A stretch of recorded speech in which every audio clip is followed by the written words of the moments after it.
আসসালামু আলাইকুম ভিউয়ার্স, আশা করি আপনারা সকলেই ভালো আছেন। আজকের ভিডিও থেকে যে বিষয়টি আমরা জানব যে ষষ্ঠ গণবিজ্ঞপ্তি আগে নাকি বদলি আগে। তো ভিডিওটি দেখতে হলে সম্পূর্ণ ভিডিওটি দেখবেন। আশা করি ভিডিওটি না টেনে আপনি সম্পূর্ণ ভিডিওটি দেখবেন। তো আমরা দেখি আজকে অর্থাৎ 31শে মে যেই প্রতিবেদনটি আসছে সেটি আমি আপনাদেরকে দেখাচ্ছি যে ষষ্ঠ গণবিজ্ঞপ্তির আগে বদলি হবে নাকি বদলির আগে ষষ্ঠ গণবিজ্ঞপ্তি হবে।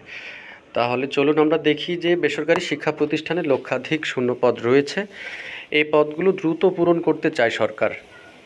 এই জন্য ষষ্ঠ গণবিজ্ঞপ্তি প্রকাশের উদ্যোগ নেওয়া হয়েছে। আগামী জুন মাসের শেষ দিকে শিক্ষক নিয়োগের বিজ্ঞপ্তি প্রকাশ করা হতে পারে বলে জানা গেছে। অন্যদিকে বদলির অপেক্ষার প্রহর গুনছেন নিজ বাড়ি থেকে শত শত কিলোমিটার দূরে চাকরি করা শিক্ষকরা। চলতি বছরের নভেম্বরে তাদের বদলির কার্যক্রম শুরুর কথা জানিয়েছে সরকার। সরকারের এই চিন্তা ভাবনায় বদলির আগে ষষ্ঠ গণবিজ্ঞপ্তি প্রকাশিত হবে বলে মনে করেছেন সংশ্লিষ্টরা।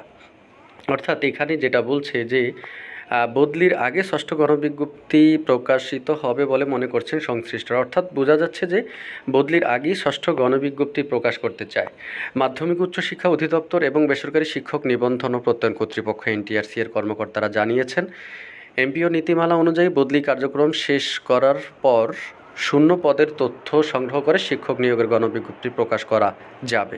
তবে বিষয়টি আসন্ন গণবিজ্ঞপ্তির ক্ষেত্রে প্রযোজ্য হবে না, কেননা এখনও বদলি কার্যক্রম শুরু হয়নি। এই প্রক্রিয়া চালু হওয়ার পর থেকে এটি বাস্তবায়ন হবে।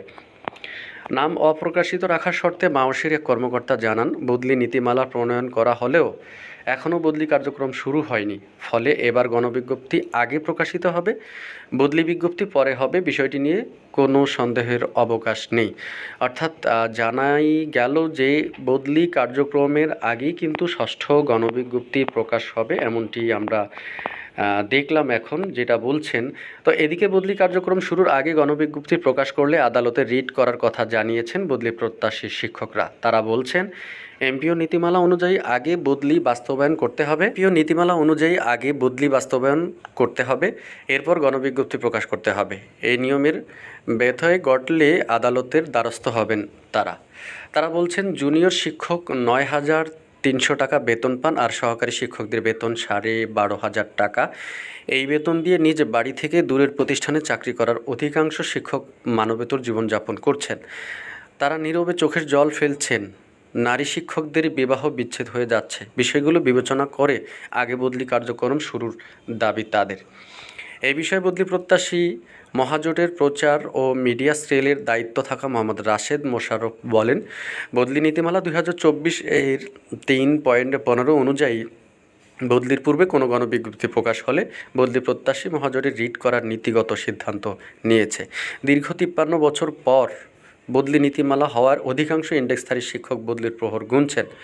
বদলি না থাকার কারণে তারা অনেকগুলো সমস্যার সম্মুখীন হচ্ছেন। দ্রুত বদলি প্রক্রিয়া শুরুর দাবিতে ঈদের পর কঠোর আন্দোলন করা হবে। তো ভিউয়ার্স, আমরা আজকের ভিডিও থেকে অন্তত যতটুকু জানলাম যে বদলি কার্যক্রমের আগেই ষষ্ঠ গণবিজ্ঞপ্তির প্রকাশ করতে চায়, কিন্তু এইদিকে ষষ্ঠ গণবিজ্ঞপ্তি যদি প্রকাশ হয় তাহলে বদলি কার্যক্রম অর্থাৎ যারা ইন্ডেক্সধারী শিক্ষক যারা বদলি চান তারা বলেছেন যে কঠিন বা কঠোর আন্দোলন করবেন।